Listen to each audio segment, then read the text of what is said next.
was no sensible reason for the power company work lights to be here. It was almost as if they'd been left for someone like me to use.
Sarah trusted her gut, and her gut said Agent Nightingale was an asshole. He felt wrong, and it wasn't just the smell of stale booze. It was in the way he flashed his badge, pulled rank, the look in his eyes when he wanted answers. Where was Ellen Wake? What was this about an accident? Where was his wife?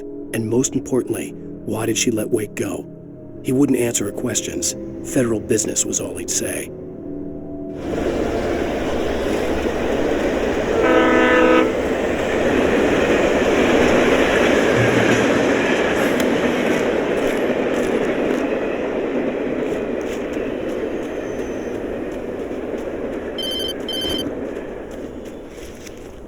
Hello? The most stubborn man I've ever met. Alice? Alice? Alan. I'm so afraid. He keeps me in the dark. Please help me. I look at you, Alan, and it's not you. Something else. Looking out from behind your eyes. Alice, I'm here. I'm so alone here. It's all gonna go to hell. You need to be careful. Cooperate. The connection had been terrible, but that wasn't the only thing that hadn't been right with the call. She sounded wrong somehow, but she had called me.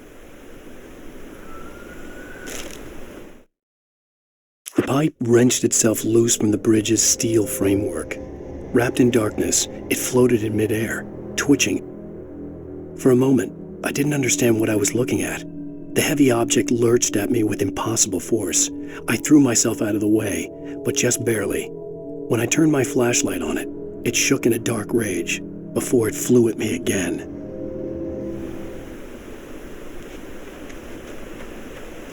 I could see a railway bridge up ahead and a warehouse of some sort on the opposite shore. I hoped I could find a car from there.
darkness that was pursuing me was growing stronger, and it was taking over everything in its path.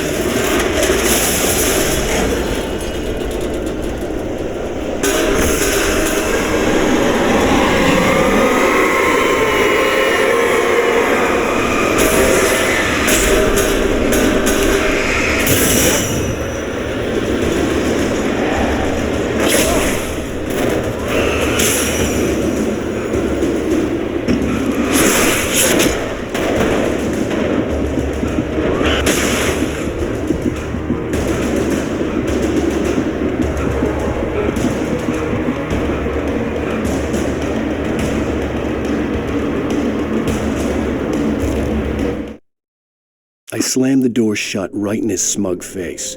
He pleaded for me to open the door. True to form, the asshole actually thought I would obey. I had no sympathy left, no guilt either, not for him. I took a moment to savor the scream. I bet I had a smile on my face. It was all that I had time for. The dark presence was inside the lodge with me.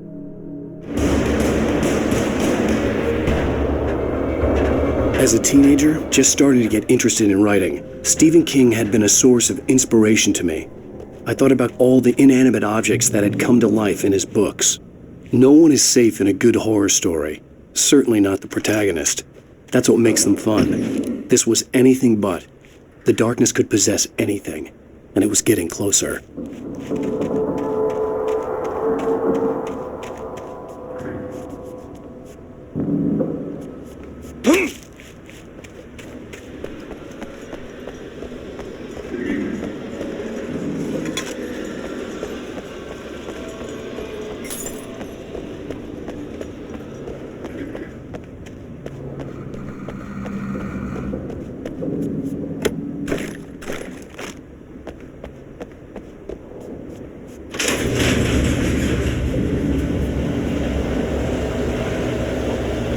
Did you call 911?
We take the facts of our existence for granted, unaware that they are merely a thin veneer of desperate self-delusion, covering a vast cosmos of madness and horror. All too often, the stars are right. In Night Springs. Tonight's episode, a family occasion. Journalist Alvin Derlett's trip to study the local customs of an insular community in Night Springs has been less than successful. Until tonight. Well, I'm glad you changed your minds about this. Ancient customs, local mythology. My editor loves this kind of stuff. Well, Mr. Derleth, we don't want to feel like we're on exhibition, but you have demonstrated the seriousness of your intent. Oh, I am serious. Really, just do your thing. I'll stay out of your way and observe. Actually, I thought you could assist us. I'm afraid we are a man short. It would provide you with an intimate perspective. Could I really? Of course, Mr. Derleth. Well, I guess that's the least What would I have to do? Oh, here. Let me show you with a kiss. What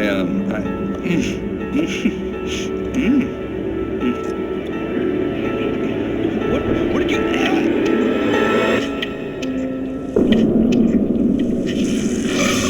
Oh, Mr. Derleth, you have well pleased Nixie Perka, the dweller in flesh. Your body shall host 1,000 young, and all shall be glory.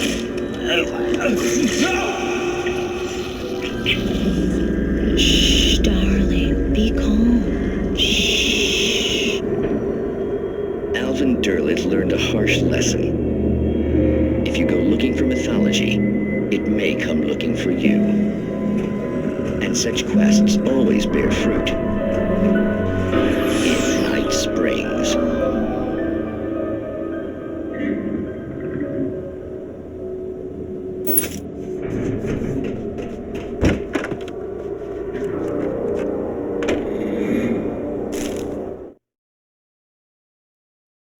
The darkness surged towards me, sucking everything loose from the ground into its depths, tugging at my clothes. I saw the flare the kidnapper had dropped and threw myself towards it just as I felt my feet leave the ground.